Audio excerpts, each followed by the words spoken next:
on our 300E.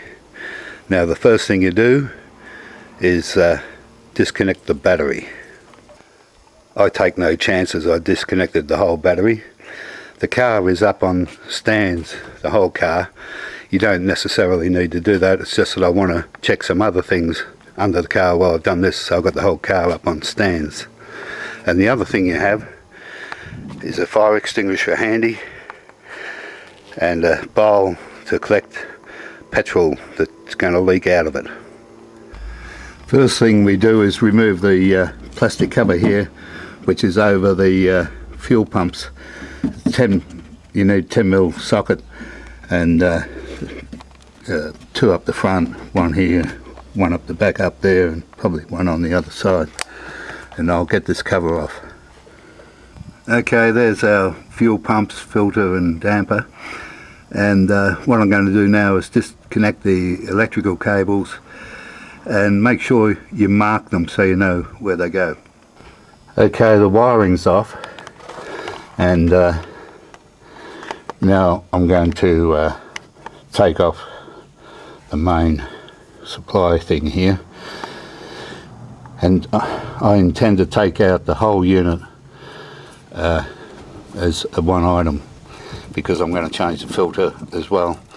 Also interesting to note that the bolts for the pumps, one side is a bigger lug than the other one, so that works out well. So all you got to do is label which pump the wires go on. Okay, well, that was with some difficulty that I took the main fuel line off. I ended up shoving a bolt in it and bending it up there, like there. And now I'm going to disconnect the return line, or whatever it is, from the filter going out to the engine, and then I'm going to unclip the rubbers each side and just take the whole unit out. Okay, I've got the whole unit out on the ground here, and now I'm going to swap over the pumps and everything here.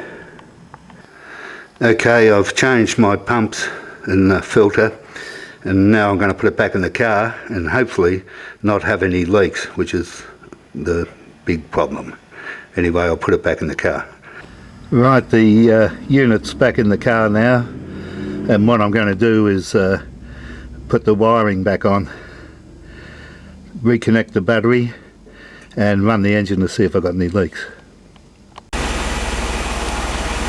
Well, I run my engine here, I've run my hands over everything there, everything seems good, no leaks, which is amazing. I was expecting some sort of a bloody leak. Anyway, so now I'll put the cover back on, and that'll be that for the filter and the fuel pumps. The reason why I'm changed the fuel pumps, by the way, is that one of them was a bit noisy, and they've probably been there for 31 years. Anyway, that's it. Okay guys, I'm just going to do another little chore on our 300E. These are the boot bumpers and the stop up here that goes on it, and as you can see there's no rubber left on them. This one's got nothing at all. So I'm going to change the those little bumpers, and also I'm going to take off this piece here. It pays to take them off occasionally to clean out the garbage or gunk that collects underneath them. I hadn't done this for probably well, the car, I hadn't had it done for about 31 years, I'd say. So what you do is you tap out the center of the little pin things here and just pull them off, and the plastic comes off. I shall do that. It's just a couple of little 10mm head bolts hold this thing on, and you just get your socket and reach in behind it and pull it off. And that is the difference between the old one and the new one. It's just a buffer so your boot doesn't go crash bang boom. Anyway, I'll bolt this one on. Before I do that, I just removed that, took the couple of pins out of that plastic strip and removed it to clean out the mud and rubbish and gunk that's collected there. There you are, good and clean for another 20 years. I'll just put that piece of plastic back in and bolt the rubber stop in. Okay, I've got the new rubbers on each side, and now I'm going to get a screwdriver and take off these ones and replace them. Same again, there's a difference between the old ones and the new ones. There's no rubber left on that hardly.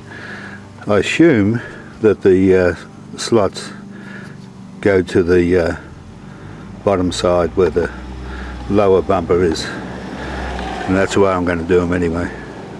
Okay, that's all done. Let's do the test.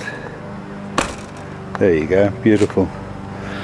I notice our E320 needs doing too. Anyway, okay, that's all for today. When I changed the cylinder for the bow lock on the car, when the roof comes up here, it's slightly tight. Well, it was always tight since I've got the car, and now I'm going to try and adjust it where it comes up to here.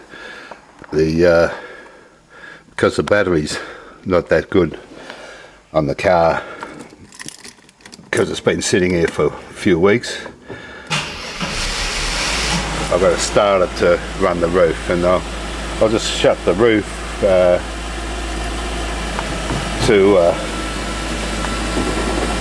bring it up to here.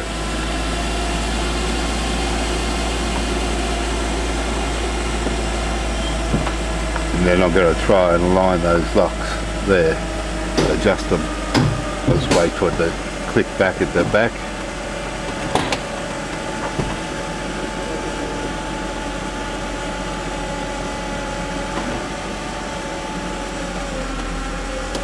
Okay, I'll shut the engine off. So these locks here that come down are adjustable, and what I'm going to do is just mark off where they are now and loosen these bolts and slide them in position to get them line up better. Now I'll get a pen and mark it around there so I know exactly where it is now. Okay, what I did, I've got a little star bit here. It's a 30 mil, and I just loosen them off, and you can slide it up and down and that. I didn't bother about marking it because I haven't got a white pen to pick it up, and just run it down, make sure she fits in that slot easy. As you can see, it's clicking in easy, and I'll do the same on the other side.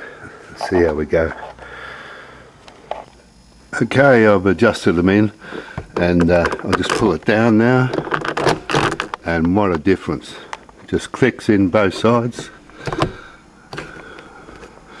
Spring it out again, pops up, pull it down. There we go. You can just hear them click. There we go. I'll just give it a pull and push that handle up. Anyway, there we go. That's it. A simple little adjustment. Bye.